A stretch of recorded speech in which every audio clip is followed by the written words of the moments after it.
Peace. This is a meat and potato sorcery production starring myself, the Water Alchemist, and today's topic for the occult family is keys to ascension and protection. As many of us know as high adepts and grand maguses, the only way that you're going to become proficient in magic is you have to put the work in and you have to be consistent. So when people say do the work, they really mean stop just sitting around and reading books all the time. You have to test what you read. You have to do that. And one thing that lower level entities and parasites are attracted to, they're attracted to people who break easy.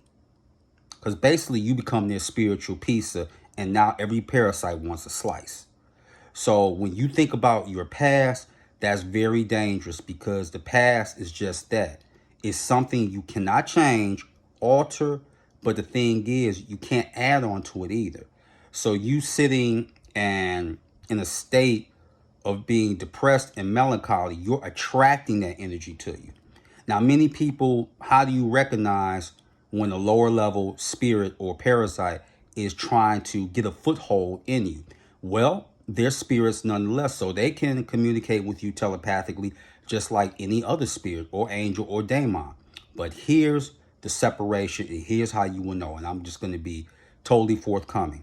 If they tell you to hurt someone, to maim, or to kill, right there, that's a parasite or an imposter spirit, whether it be yourself or whether it be a loved one or even a animal. Unless you're dealing with magic such as like Ifa or Santeria, they're not going to tell you nothing like that.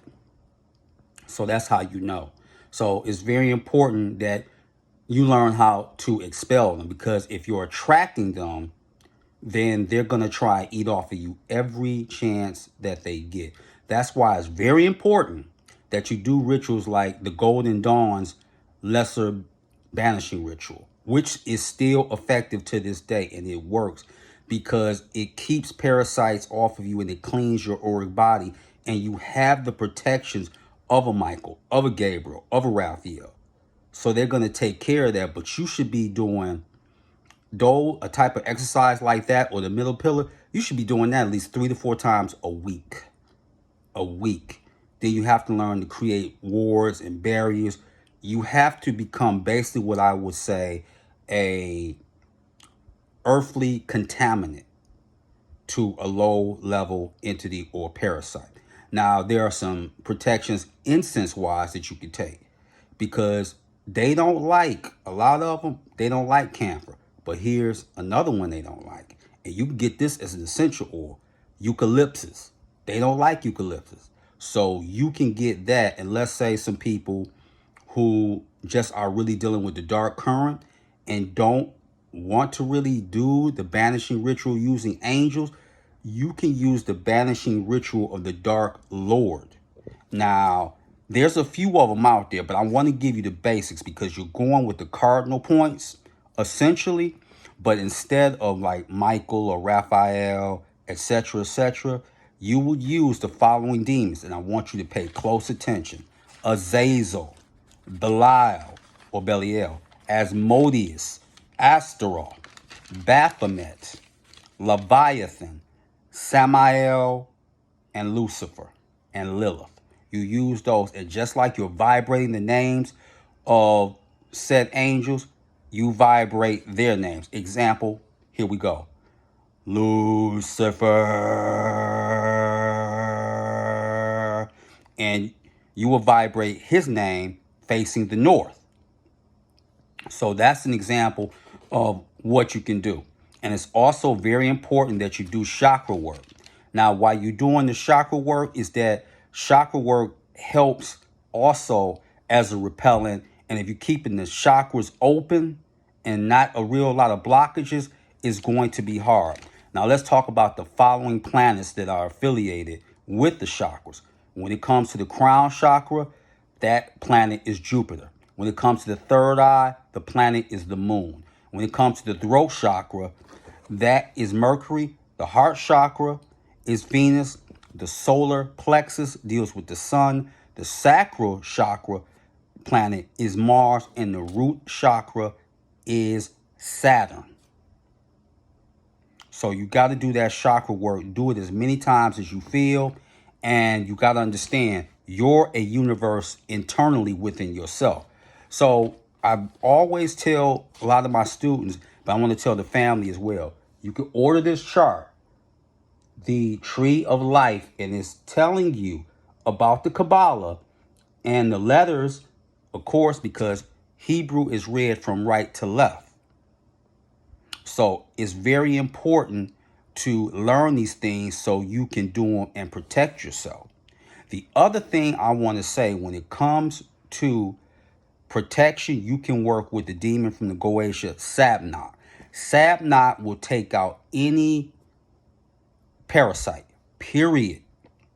Now, Sabnok's color is purple. Her card in the Torah is the Eight of Swords. Her element is water.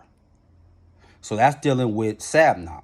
And her incense is jasmine. So you can work with Sabnok to take out any parasites or those that you feel are just around you trying to have a free meal and a free lunch, your astral food. So you can do that. So that's the whole keys of ascending, is that you got to put the work in. And let's say you work with the netter. Well, two deities that you can work with, one is Ra and the other one is Sekhmet. Now, I'm going to tell a lot of people this. Ra don't like vampires. So let's say you're dealing with a magician, they're trying to feed off of you. You can work with Amon Ra. And he will stop that right in his tracks.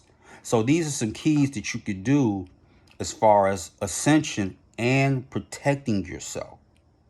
Because after a while, what's going to end up happening is that the deity is going to start like kind of getting discouraged because they know that you're on to them.